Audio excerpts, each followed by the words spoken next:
Hey guys, this is Keelan, and I'm gonna get back to my channel, Compass America, and basically the topic that I'm gonna talk about today a little bit is basically Obama's 2020 college commencement speech to all of the graduates of a lot of historically black colleges across America, and he's gonna do another a speech for high school graduates. I'm gonna cover that in another video like after I get done watching the speech. But basically with the speech and title with how he started off the speech is talk about how a lot of college students how they deal with a lot they deal with not just college but with life outside of college in all the different circumstances that they may face, and one of them is being able to afford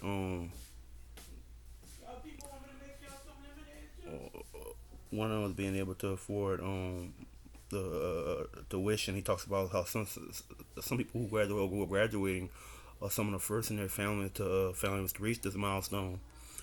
And he goes on and he goes on to talk about how a lot of people finish the rest of their last year of college on he basically jokes about he calls it Zoom University, but if you know, it basically spent the colleges on the Zoom app, spent the class on the Zoom app with the professors and stuff like that, and he talks about how he talks about all the people who supported you along the way to graduation, basically your parents, your grandparents, professors, mentors, aunties, uncles, brothers, sisters, cousins, second cousins, and he even says cousins who you aren't even sure are your cousins. He said show them some gratitude on today,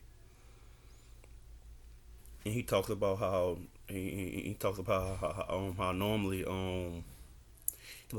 this wouldn't be a speech that a lot of HBCUs will be dreaming of, but he talks about what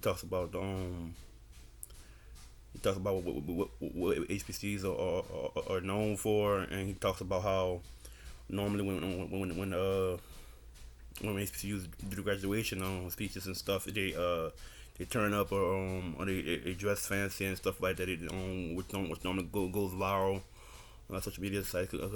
He said especially he said nobody quite shines like a senior on the yard in springtime. He said Springfest has those like Howard and Morehouse. That's the time when you get to stretch your stuff a little bit. I know that in normal times, the rivals like Grambling and Southern Jackson State and Tennessee might raise some eyebrows at sharing a graduation ceremony. And then he goes on to talk about what's going on right now. He said, well, these are normal times. He said you're being asked to find your way in the world in the middle of a devastating pandemic and a terrible recession. He said this time is not ideal. He talks about how the coronavirus. He said a disease like just so about how this is fortunately affect the black community. And he said a disease like this just spotlights the underlying inequalities and extra burdens that the black community has historically had to deal with in this country. He said we see it in a disproportionate impact of COVID-19 on our communities, just as we see it when a black man goes for jogging and some folks feel they can stop and question and shoot him if he doesn't listen to their question. And basically, if I've been following that story, that's a he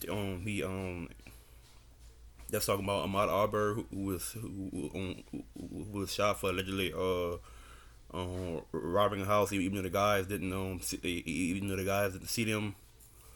Even though the guys didn't see him commit a felony, and my personal opinion, it just wanted the students to shoot an Indian student to shoot a black man. Talk about they're serving citizens arrest, and he goes on. He goes on to say that this is something and it needs to change. He says, and just as like this isn't you. He says, "What is news that so much of your generation has woken up to the fact that the status quo needs fixing." He says the old ways of doing things don't work, and that it doesn't matter how much money you make if everyone around you is hungry and sick.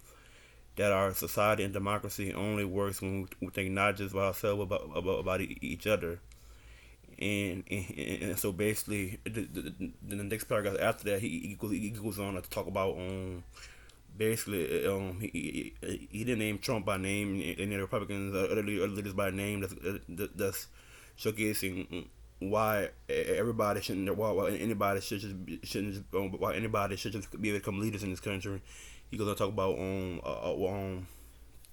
we basically take shots at them like calling them out. He said more than anything, this pandemic has finally turned back the curtain on the idea that so many of the folks in charge know what they're doing. He said a lot of them aren't even pretending to be in charge. And so basically, the next paragraph he goes on he goes on to talk about how it's gonna make the world a better place. He said we're gonna have to be that. A lot of these college graduates 2020 are gonna have to be that that that change. Want to be that agent that spark change in this country, not just in this country but around the world. And he said if this world's gonna get better, then it was gonna be up to you. Where everything's suddenly feeling like it's up for grabs, this is your time to seize the initiative. Nobody can tell you anymore that you should be waiting your turn. Nobody can tell you anymore that that's always been done. He said more than ever, this is your moment. He said this is your generation's world to shape. And then he goes on to talk about how talk about a lot of the civil rights icons that but a lot of civil rights icons and other black icons that a lot of these college graduates are going to be joining. In fact that they not only graduated from historical black colleges, but they but they also are going to be revolutionary in their fields or the industries when they get there. And he goes on to say, and another thing he says, he goes on to say, many of you have attended any store in this country, but you chose a HBCU specifically because it will help you sow seeds of change. You chose to follow in the fearless footsteps of people who shook the system to its core. Civil rights icons like Thurgood Marshall, Dr. King. Then you got storytellers like Toni Morrison and Spike Lee. You should study medicine at Meharry, engineering at North Carolina AT&T because you want to lead and serve. And then he goes on to talk about how a lot of black people are he said and taking on responsibility. Hope you have a vision that isn't clouded by cynicism or fear. As African Americans, you have been exposed earlier than some to the world as it is, but as young HBCU graduates, your education has shown you the world as it ought to be. And it basically talks about how African Americans are exposed to the way the world America is. To be honest, like how the different America for majority of white folks, and for white folks in different every other race after, like how this country treat you in every area from maybe from finance, healthcare, and etc. And then he goes on to talk about how this generation has more tools, even specifically just technology and kind of other resources that talk about how we have more power to to um to change the world. He goes on to say, no generation has been better positioned to be warriors for justice and remake the world. Now, I'm not going to tell you that do all the power that's in your hands. Many of you are already using it so well to create change. But let me offer you two pieces of advice as you continue on your journey. First, make sure you ground yourself in actual communities with real people, working whenever you can at the grassroots level. The fight for equality just begins with awareness, empathy, passion, and even righteous anger. Don't just activate yourself online. Change requires strategy, action, organizing, and marching, and voting in a world like never before. No one is better positioned than this class of graduates to take activism to the next level.